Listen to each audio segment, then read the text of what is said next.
আসসালামু আলাইকুম ওয়া রাহমাতুল্লাহি ওয়া বারাকাতুহু। সুপ্রিয় দর্শক, কল্পনা করুন এমন এক সময়ের যখন পৃথিবী তার ভারসাম্য হারিয়ে ফেলবে। আকাশ থেকে এক ফোঁটা বৃষ্টি পড়বে না, মাটি ফেটে চৌচির হয়ে যাবে এবং মানুষ এক লোকমা খাবারের জন্য হাহাকার করবে।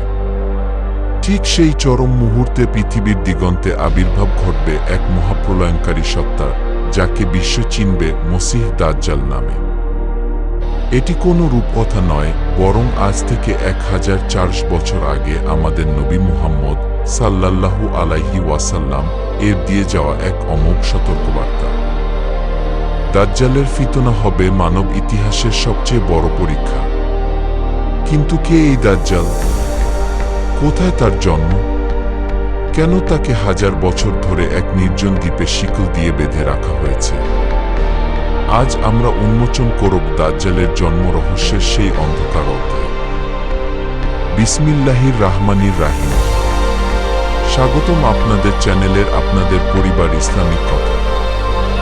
আজ আমরা দাজ্জালের জন্ম থেকে শুরু করে তার মৃত্যু পর্যন্ত সম্পূর্ণ কাহিনী বিস্তারিতভাবে আলোচনা করব। ভিডিওটি শেষ পর্যন্ত দেখুন, কারণ এই তথ্যগুলো আপনার ঈমানি চেতনাকে নাড়িয়ে দেবে। দাজ্জালের ইতিহাস জানতে হলে আমাদের ফিরে যেতে হবে প্রাচীন ফিলিস্তিনের এক রহস্যময় ইহুদি পরিবারের কাছে। তার বাবা মা ছিলেন সাধারণ মানুষের চেয়ে সম্পূর্ণ আলাদা। দাজ্জালের বাবা ছিলেন বিশাল দেহী, যার নাক ছিল ইগলের ঠোঁটের মতো, আর মা ছিলেন অস্বাভাবিক স্থূলকায়। দীর্ঘ 30 বছর নিঃসন্তান থাকার পর তাদের ঘরে এক পুত্র সন্তান জন্ম নেয়। কিন্তু সেই জন্ম কোনো আনন্দ আনেনি, এনেছিল আতঙ্ক। শিশুটির ডান চোখ ছিল অন্ধ, যা দেখতে ছিল একটি পচা ফোলা আঙুরের মতো। জন্মের পর সে সাধারণ শিশুর মতো কাঁদেনি, বরং এক অদ্ভুত কর্কশ চিৎকারে ঘর কাঁপিয়ে তুলেছিল। এমনকি সে মায়ের দুধও স্পর্শ করত না এবং মাসের পর মাস এক অতিপ্রাকৃত ধ্যানে মগ্ন থাকত। অনেক গবেষক মনে করেন দাজ্জাল বিভিন্ন যুগে বিভিন্ন রূপে এসেছে।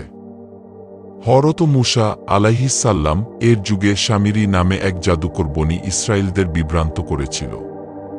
সে জিব্রাইল আলাইহিস সালাম এর ঘোড়ার পায়ের নিচের অলৌকিক মাটি দিয়ে একটি স্বর্ণের বাছুর বানিয়েছিল, যা জীবন্ত প্রাণীর মতো শব্দ করত। এই শামিরির জন্ম হয়েছিল এক নির্জন দ্বীপে এবং সে দাজ্জালেরই এক অগ্রদূত বা নিজেই দাজ্জাল বলে অনেক বর্ণনায় ইঙ্গিত পাওয়া যায়। দাজ্জালের অস্তিত্বের সবচেয়ে বড় প্রমাণ হল সাহাবী তামিম দাবারির বর্ণনা। একবার এক সামুদ্রিক ঝড়ে দিশেহারা হয়ে তিনি তার সঙ্গীদের নিয়ে এক রহস্যময় দ্বীপে পৌঁছান। সেখানে তাদের দেখা হয় পশমে আবৃত এক অদ্ভুত প্রাণী জাসসার সাথে। জাসসা তাদের একটি গির্জার মতো ঘরে নিয়ে যায়। সেখানে তারা দেখেন এক বিশালকায় দানবীয় মানুষ, যার হাত পা শিকল দিয়ে শক্তভাবে বাঁধা। সেই বন্দী লোকটিই ছিল দাজ্জাল। সে তামিম দাবারিকে জিজ্ঞেস করেছিল, বাইসানের খেজুর বাগানে কি এখনো ফল ধরে? তাবারিয়া হ্রদে কি এখনো পানি আছে?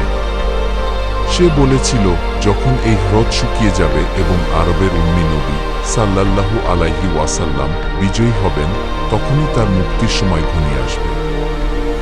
রাসূল সাল্লাল্লাহু আলাইহি ওয়াসাল্লাম দাজ্জালকে চেনার উপায় বলে দিয়েছেন। সে হবে শক্তিশালী ও পেশিবহুল যুবক। তার কপালে স্পষ্ট অক্ষরে লেখা থাকবে কাফফারা কাফির, যা কেবল মুমিনরাই পড়তে পারবে। তার হাতে থাকবে অলৌকিক ক্ষমতা।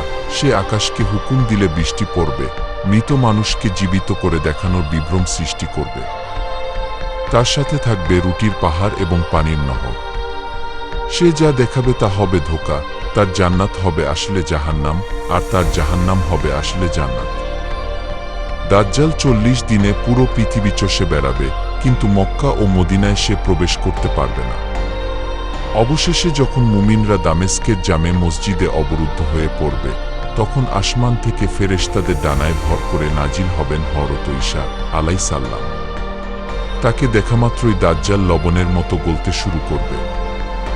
প্রাণ ভয়ে সে পালাবে, কিন্তু ফিলিস্তিনের লুদ নামক গেটের কাছে ঈসা আলাইহিস সালাম তাকে বল্লম দিয়ে আঘাত করে চিরতরে খতম করবেন। এভাবেই অবসান ঘটবে ইতিহাসের সবচেয়ে বড় ফিতনা। দাজ্জালের এই কাহিনী কেবল গল্প নয়, বরং আমাদের জন্য এক বড় সতর্কবার্তা। দাজ্জালের ফিতনা থেকে বাঁচতে নবী করিম সাল্লাল্লাহু আলাইহি ওয়াসাল্লাম আমাদের জুমার দিন সূরা কাহাফ তিলাওয়াত করতে এবং নামাজের শেষ বৈঠকে বিশেষ দোয়া পড়ার শিক্ষা দিয়েছেন। আল্লাহ আমাদের সবাইকে এই ভয়ঙ্কর ফিতনা থেকে রক্ষা করুন। ভিডিওটি ভালো লাগলে শেয়ার করুন এবং কমেন্টে লিখুন আমিন। দেখা হবে পরবর্তী ভিডিওতে। আসসালামু আলাইকুম।